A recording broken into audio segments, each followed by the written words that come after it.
না ঠিক আছে ঠিক আছে আমার তো সাবধান। আরে আবার আপনি কেন উঠে এলেন? আমি তো ঠিকই আছি। ঠিক আছে আচ্ছা নার্স, বলছি যে আপনি কেমন দেখলেন? মানে এখন তো কিছু জানা যায় না, বুঝতে পারছি, কিন্তু তাও আপনার মনে হয় কি বলুন তো ঠিক আছে না? কোনো অসুবিধা নেই তো? ভয় পাওয়ার মতো কিছু নেই না? না না, একদম টেনশন করবে না, সব ঠিকই আছে। আর আমরা তো সব স্যাম্পল কালেক্ট করেই নিয়েছি, রাইট। এক্ষুনি টেস্টিংয়ের জন্য পাঠাবো। আচ্ছা এই টেস্টের রিপোর্টটা কখন আসবে বলুন তো?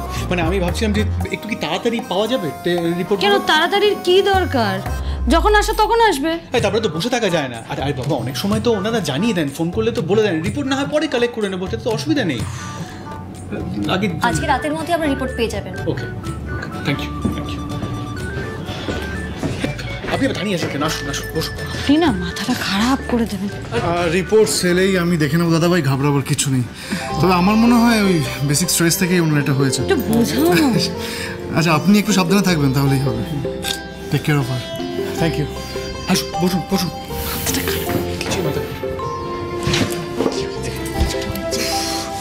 জানেন তো আমার না মানে মনে হচ্ছে যে একটা কোনো গুড নিউজ আসতে চলেছে, আর সেটা যদি হয় না তাহলে যে আমি আনন্দে মানে কি করবো আমি নিজেই বুঝতে পারছি। ঠিক আছে ঠিক আছে, তাই বুঝি এত তারা? হ্যাঁ দাঁড়ানো হবে না কেন বলুন? মানে জুনিয়র সিংহরায় আসবে, মানে সেটাতে একটা আনন্দ হবে না? আচ্ছা আপনি বলুন তো, মনে মনে কি আপনিও সেটা এক্সপেক্ট করছেন না? মোটেই না, ওরকম কোনো এক্সপেকটেশন আমার নেই। দেখুন আপনার মতন আমি গাছে কাঁঠাল গোফে তেল টাইপের এনথুজিয়াজমে একদম বিশ্বাস করি। হ্যাঁ বিশ্বাস করেন না, কিন্তু আপনার সিক্স সেন্সও কিছু একটা বলবে, মানে ফিজিক্যালিতে আপনি কিছু একটা ফিল করবেন, মানে আপনার মন থেকে একটা কিছু, মানে একটা বডিলি আমি নিজেই চেক করি। কি কি করছেন? এটা তো ক্লিনিক, যদি কেউ দেখে ফেলে কি ভাববে? ক্লিনিকে তো চেক আপই হয়, আর আমার তো এক ধরনের চেক আপ, আমি একটু চেক আপ করি। ওফ ঋদ্ধিমান বাবু, এই দিদি ফোন করেছে, দাঁড়া। হ্যাঁ বল বোন। তোকে আমি সব রিপোর্টস কিন্তু পাঠিয়ে দিয়েছি, একবার চেক করে নে তুই। ওকে আচ্ছা আচ্ছা দাঁড়া, 1 মিনিট একটু ধর। কি হয়েছে? ওকে, কাজ হয়ে যাবে। বাই। ম্যাডাম বলছি, ডক্টর সুমন রায় এখানে কে আছেন? ডক্টর রয় উনি তো আজকে আসেননি, উনি তো ছুটিতে আছেন। কেন বলুন? আচ্ছা দেখুন, আপনি এই রিপোর্টটা দেখে কিছু বুঝতে? Okay thank you.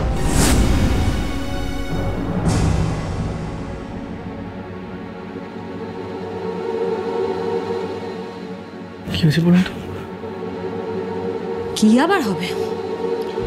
দেখুন ঋদ্ধিমান বাবু, সত্যিটা তো সবাই জানতেই পারবে, তবে তার আগে আমাদের একটা বড় কাজ আছে, আর তার জন্য আগে আমাদের বাড়ি যেতে হবে।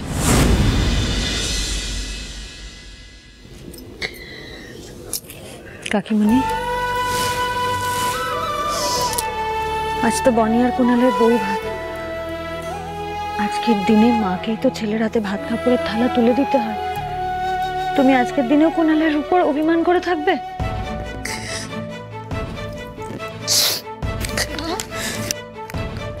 দাদা যে অভিমান করে এতদিন এই বাড়ির বাইরে আছে, এটা কিন্তু শুধু তোমার জন্য। তুমি সেটা অস্বীকার করতে পারবে না। তুমি জানো মা, ওই বাড়ি ছেড়ে আমাদের কাউকে ছেড়ে থাকতে পারে না। ও তো তোমাকে ছেড়েই থাকতে পারে না মা।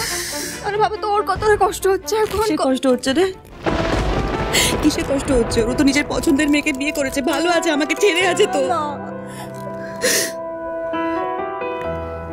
সত্যি আমি ভাবতেও পারিনি। কষ্ট তো আমার কপালে লেগে আছে ইমন, সে কষ্ট তো আমায় পেতেও হবে। তো দাদা খুব ভালো আছে, ও আমাকে ছেড়ে শ্বশুর বাড়িতে আছে, ঘর জামাই হয়ে আছে, খুব ভালো আছে, থাক। কুণাল খুব ভালো আছে, ভীষণ ভালো আছে। তুই মা হয়ে শুধু নিজের অভিমানটা দেখছিস। ছেলেটার কথা ভাববি না? তুই ওদের বিয়েতে সম্মতি দিয়েছিস? দিসনি। আশীর্বাদ করেছিস? করিসনি। তাহলে কি করে ভালো থাকবে তোর ছেলে? কেন দেবো সম্মতি? না আমি সম্মতি কেন দেবো দিদি? সম্মতি তো তুমি দিয়েছো, আশীর্বাদ তুমি করেছো। আমার দরকার ছিল কোনো? ছিল না তো। কুণাল তো পরিষ্কার সবার সামনে বলে দিয়েছে দিদি যে আমার ইচ্ছে অনিচ্ছে করুক, কিচ্ছু ওর কাছে ম্যাটার করে না, কিচ্ছু না। কুণালের অভিমান হয়েছে ছোট মা। দেখো, অভিমান করার অধিকার কি শুধু তোমার আছে বলো? আর ওর সাথে যা যা হয়েছে, তুমি যা করেছো ওর সাথে, অভিমান হওয়াটাই স্বাভাবিক বলো। এখন সব দোষ আমার, তাই তো রিদ্ধি? মানে আমি ভিলেন, আমি সবটা খারাপ করেছি, আমার জন্য সবটা খারাপ হয়ে গেছে এই বাড়িতে। আমি ও তাই তো বলতে চাইছে করি। বলেনি, আমরা কেউ সেই কথা বলছি না কাকিমণি। আমরা শুধু তোমাকে একটু বোঝানোর চেষ্টা করছি। আর আমাদের বোঝানোর দরকার নেই, তুমি নিজেই যদি একটু ঠান্ডা হয়ে ভাবো না, তুমি নিজেই বুঝতে পারবে কোনটা ঠিক আর কোনটা ভুল। দেখো ছোট বৌমা, তুমি যদি তোমার জেদ ছেড়ে, অভিমান ছেড়ে ঠান্ডা মাথায় একটু শান্ত হয়ে বসে ভাবো না, তাহলে বুঝতে পারবে যে কত বড় অন্যায় তুমি করেছো কুণালের ওপর। তোমার জেদের জন্য তোমার ছেলে, এ বাড়ির ছেলে, এ বাড়িতে থাকতে না পেরে শ্বশুর বাড়িতে গিয়ে উঠলো। এতে আমাদের বাড়ির সম্মান বাড়লো? ছোট ভাবি, দেখো তুমি কুণালকে ছাড়া এই বাড়িটা বড্ড খালি খালি লাগছে। আর তুমি জানো, এই যে তোমাদের এই অশান্তিটা না, আমরা আর কেউ নিতে পারছি না ছোট বাবু। আর দেখবে কুণালদা আর বনিদি এই বাড়িতে এলে সবটা আগের মতো ঠিক হয়ে যাবে।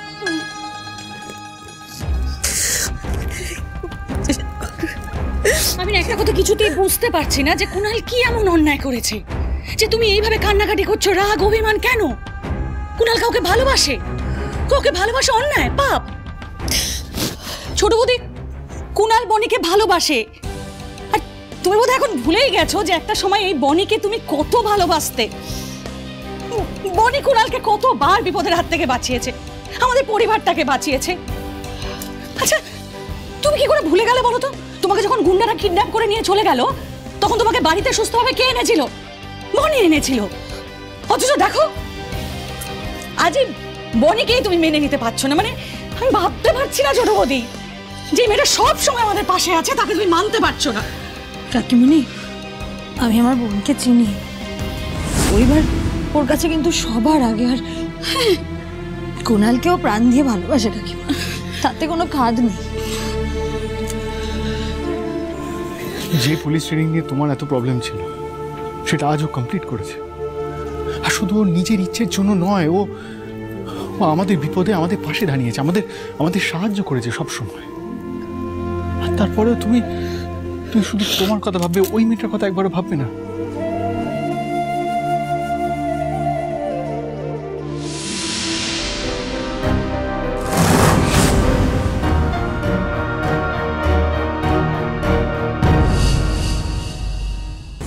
প্লিজ একটু ভেবে দেখো, তোমার হ্যাঁ করার উপর কিন্তু সবটা নির্ভর করছে। সেই তো, এখন আমার জন্যই সবকিছু আটকে আছে। আমি হ্যাঁ বললেই তো। আচ্ছা রিদ্ধি, তুই আমাকে একটা কথা বল, তোর ভাই জানে না? তোর ভাই জানে না যে তোর মা তাকে ছাড়া থাকতে পারে না? সেদিকে সবার সামনে কি বাজে ভাবে আমাকে কথাগুলো বললো, একটু ভালো করে বুঝিয়ে বলতে পারতো না? আই করি সবার সামনে আমাকে বিচ্ছিরি ভাবে কথাগুলো বলেছে। আমাকে একটু ভালো করে তো বোঝাতে পারতো বলো? আমি তো মেনে নিতাম, বুঝেছি, আমি শুনে নিতাম ওর কথা। ও তো আমাকে ভালোই বাসে না, ও ভালোবাসে না। কাকিমণি, কি বলছো তুমি? বলছো কুণাল তোমাকে কিন্তু সবচেয়ে বেশি ভালোবাসে। বাসে কাকিমণি, বাসে। দেখো, আমরা ছোটরা ভুল করলে, অন্যায় করলে, তোমরা বড়রা আমাদের বকে বুঝিয়ে ক্ষমা করে দিয়ে সবটা ঠিক করে দাও তো বলো। একটা সুযোগ দাও।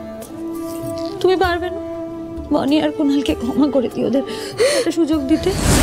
আমি তোমায় কথা দিচ্ছি, দেখো আমি বলছি, বনি তোমার মনের মতন এই বাড়ির যোগ্য বউ আমায় দেখাবে। ছোট বৌদি, তুমি বনিকে একটা সুযোগ দিয়ে দেখো, দেখবে তুমি তোমার অভিযোগের কোনো জায়গা থাকবে না। কি বাচ্চাদের মতো কান্নাকাটি করছে, একটা সুযোগ দাও না মেয়েটাকে প্লিজ। কাকিমা কিচ্ছু বুঝতে পারছে না। দাদাকে ফিরে আনো না মা, প্লিজ মা, প্লিজ।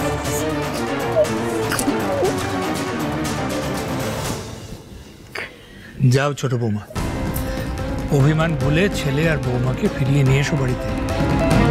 তোমার এই বুড়ো বাবাটা যে তার ছোট নাতি আর ছোট নাত বৌমাকে দেখার জন্য অপেক্ষা করছে। প্লিজ প্লিজ কাকিমা, প্লিজ নিয়ে এসো না, প্লিজ।